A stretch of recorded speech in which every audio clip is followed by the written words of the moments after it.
Alcoa presents a journey into the world beyond reason. Alcoa, first in aluminum, its development and perfection for today's many uses and the world of tomorrow. Alcoa presents an adventure that may make you doubt your senses. Come. You'll witness things strange, unexpected, mysterious, but not to be denied. Join me now and take one step beyond.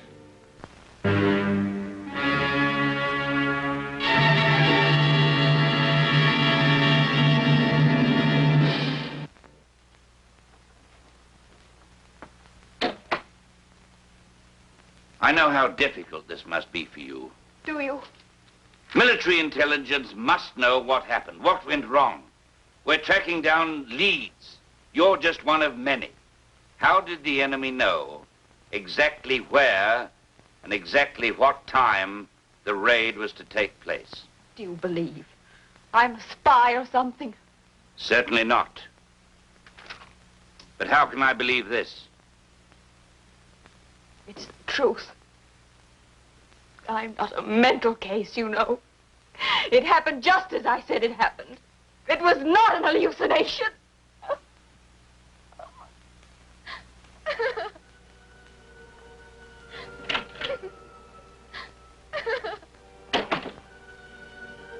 Hallucination.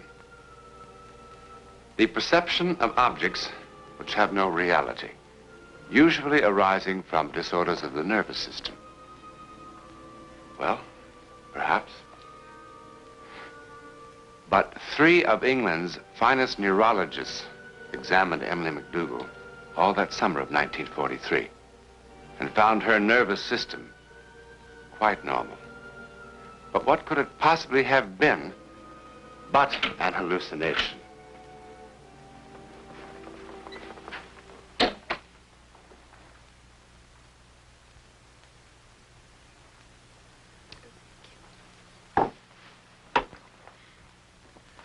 Mrs. McDougall, let us discuss some of the minor points of your statement. About this girl, Anne.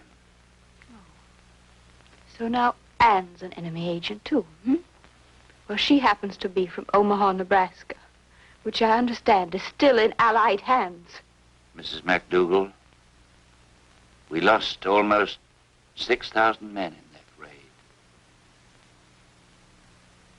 I'm sorry. Now, tell me about Anne.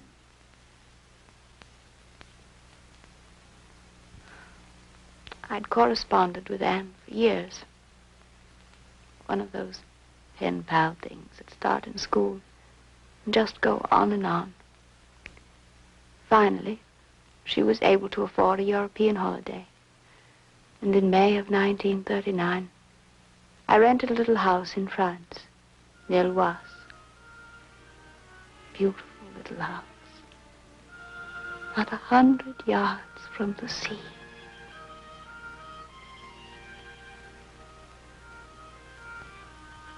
First, I thought it was the sea.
are you?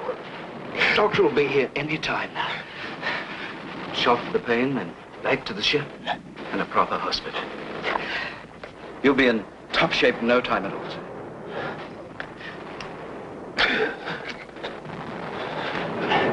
Come on.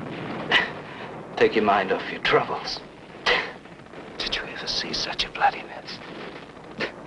Where were the ships, the planes? How could so many things go wrong?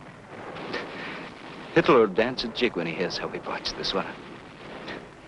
He'll make August 12th a national holiday.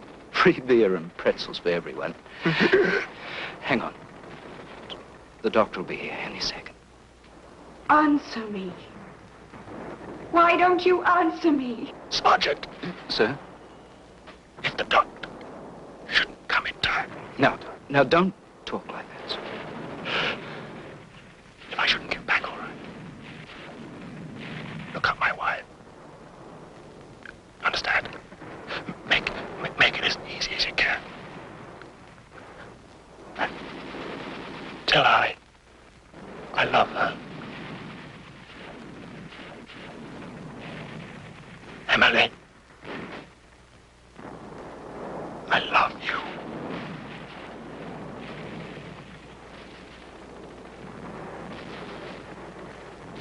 Emily, I love you.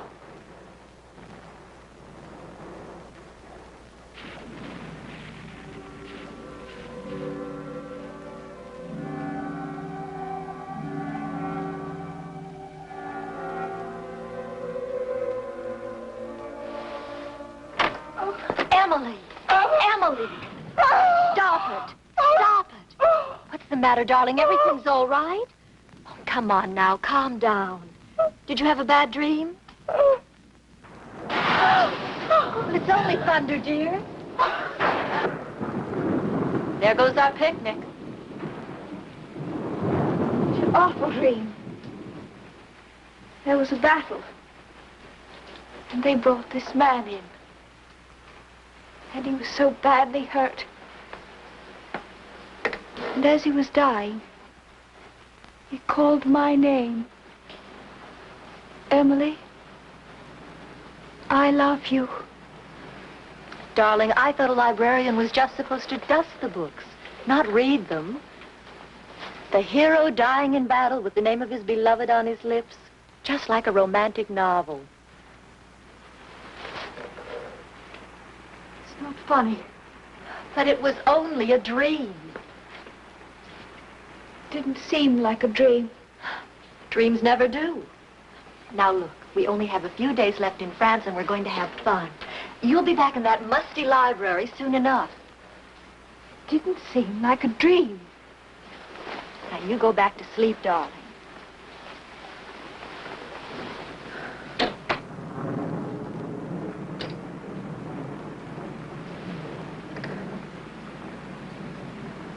It didn't seem like a dream at all.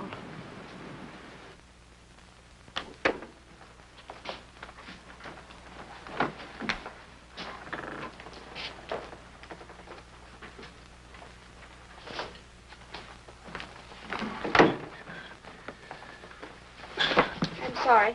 8 books are the maximum. But I need every one of them. And 10 more beside, to tell the truth. I'm sorry.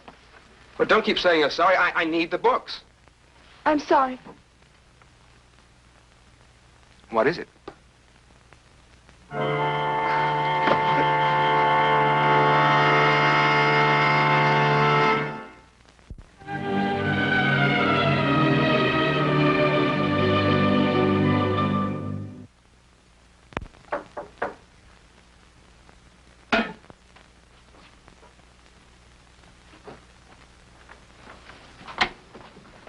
Hello? Feeling better? Oh, no. No! No! No, no. Please don't faint again. This is terrible. Just terrible. I shouldn't have run from the library when you fainted, but nothing like this has ever happened to me before. I made a girl blush once, but, well, everybody in town could make her blush. That was no accomplishment. Doctor said I fainted because I'm coming down with influenza. I'm glad. I mean, I'm glad because it wasn't because of me. Your name was on the nameplate on your desk, so I looked up the address in the directory. Well, better stay in bed and drink plenty of tea. A drop of whiskey wouldn't hurt either. Bye.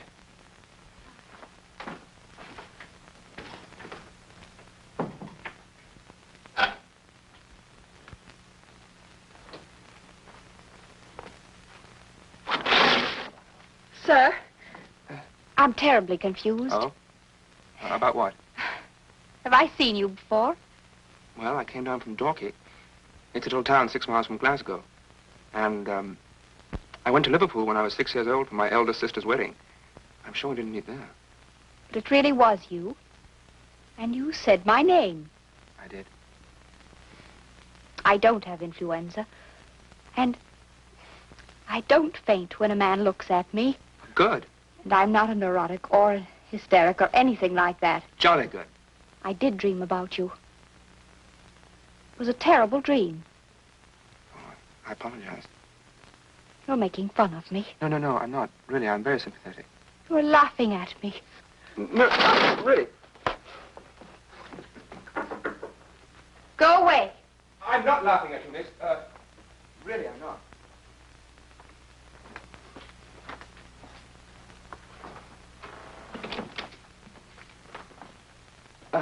You see, I'm a bit confused, too. Well, no one's ever dreamed of me before. I mean, no one not related to me. And fainting besides, well, it shakes you up a bit. I know. Yeah. Well, perhaps you dream of someone else. Someone who looks like me. Well, that's very possible. I mean, I've got a very ordinary face. You have not. You've a marvelous face.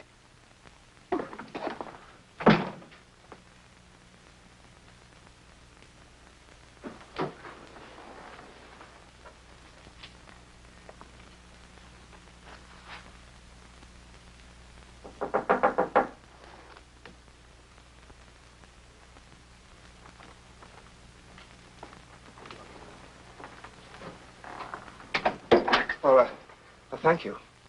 But I really haven't, you know. My ears are monstrous, and my eyes don't match. The left one's just a wee bit cockeyed. And, oh yes, I have extremely weak chin. It's a family characteristic. Won't you have some tea? Oh, yes, I'd love to. You know, we talk like characters in one of those silly comedies where the audience laughs and eats chocolates and everyone knows it's going to turn out all right. But it doesn't turn out all right. No. Oh, no. A creature had a dream. Ate a bit of cheese before dozing off and had a dream. So it can't be. Huh. What nonsense. How do we know it's nonsense? How do we know it isn't? Some of it is true. In the dream, I married you. And now you've asked me. Don't you see? And if in real life we don't marry, is that how we somehow defeat fate? You're making fun of me. All right, all right. I was badly wounded. You were dying. How do you know? Did you see me die? No, not exactly. Do you know I haven't had one single childhood disease? Not even the measles? What makes you so sure I'm going to die that easily? How do you know I won't die in my own bed at the age of 97, surrounded by 6 generations of loved ones? Oh, Harry! No! We're not going to meet tomorrow night or the night after or ever. I'm all through batting my head against the stone wall of your superstitious mumbo-jumbo. For the future, I wish you nothing but pleasant dreams.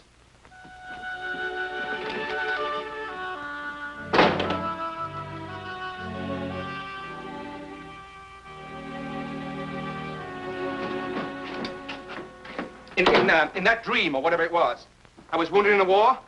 Yes, of course. About the same age as I am now? Yes. What war? Thank you, my good man.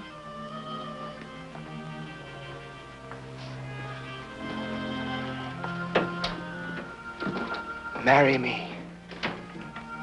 All right, all right, all right, all right, all right.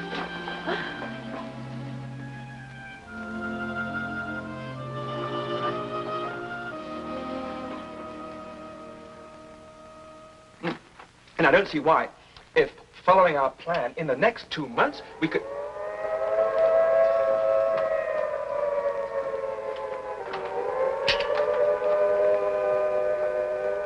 Nothing to worry about. Just an alert. First day of war is always the worst.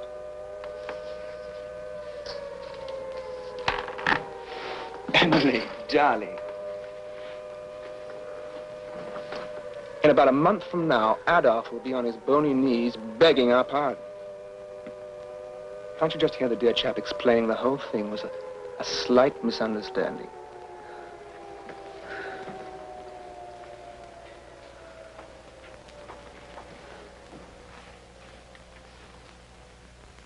Look, if you're at all worried, we'll go down to the basement. I suppose it is safer down there. We're safe here.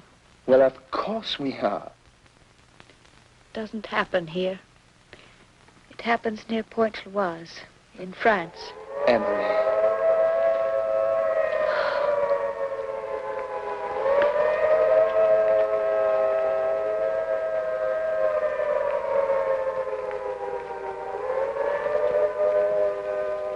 Emily. It's already past August 12th, so it won't happen this year. Please, darling. Is it next August 12th? Perhaps even the August 12th after that. Do you think we might have 2 years? Could we possibly be that lucky? Could we, Harry? Could we? Emily. I love you.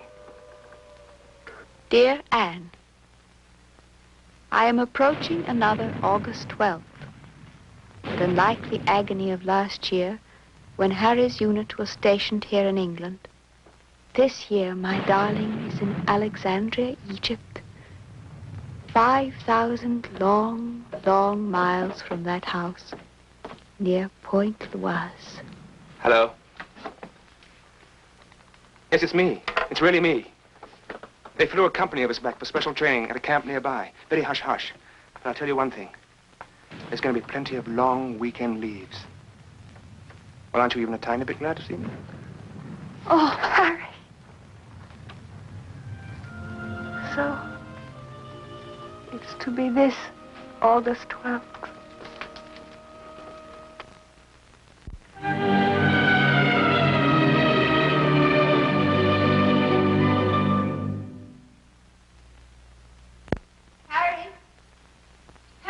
Yes, I'm right here. I woke up. You weren't there. I thought you'd gone without saying goodbye. Now, would I do a thing like that? I really wouldn't blame you. I've made our weekends here so miserable.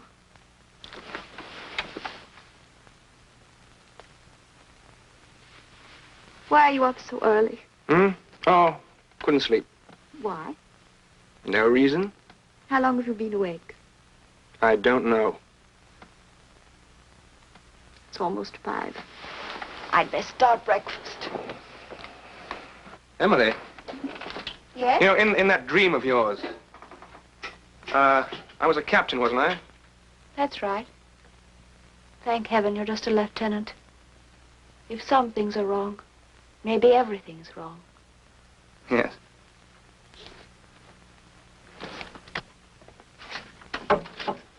Also, where was that landing to take place again? Well, now, don't look so serious. What is it, Harry? Nothing. Well, after all, it's such a spectacular dream, I like to check up on it from time to time, just to keep the facts straight. You know the dream as well as I. You know it's Pointe-Loise. We're going to land in Norway. What? Somewhere near Bergen. Darling. Sometime in November. Ah. Is that true? Well, of course. Why didn't you tell me before? I can get court-martialed for even telling you now. Harry, if you ever lied to me about this... I wouldn't. Yes, you would. All right. On some distant August 12th, when GHQ says, off to Pointe-Loise, boys, I shall instantly phone you and say, guess what? What good would that do? If you didn't tell me the truth, I'd never forgive you. Even if my dream were insane, and you came back, or if you die of your wounds, until I died, I wouldn't forgive you. Forgive me for what? Sparing you senseless worry? Denying us one honest moment before we said goodbye. Why, you sentimental little... I mean it, Harry.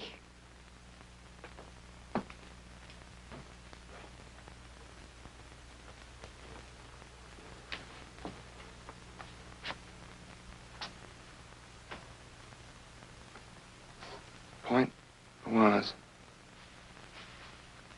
What? Oh, nothing. Nothing.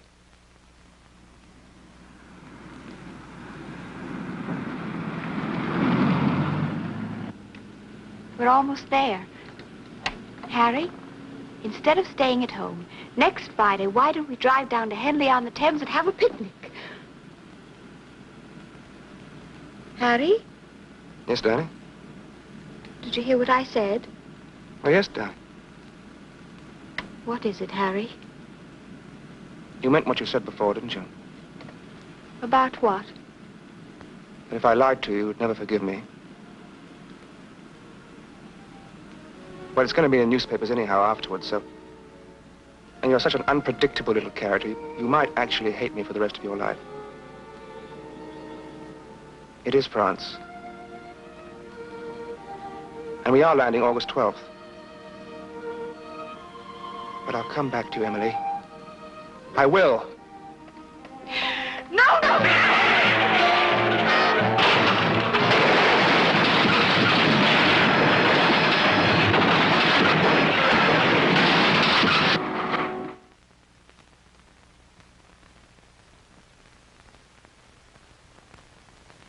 Welcome back. You had a motor accident. You're in St. Martin's Hospital. Was my husband hurt? Just a few scratches, that's all. Now, you must try and get some rest. It's been quite an ordeal. You know, you've been unconscious for almost a week. What day is this? Tuesday, I mean the date. August the 17th. Doctor, will you please tell this soldier that it's pointless to sit in the hall day after day? Harry, darling, you told me they couldn't kill you so easily. You were right. You must You were go right. back to bed at once.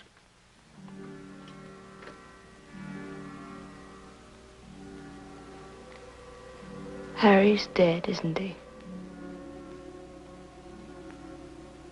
Please, you must go back to bed at once. A shock like this might kill you. It's all right, Doctor.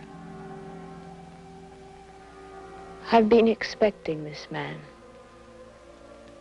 for years.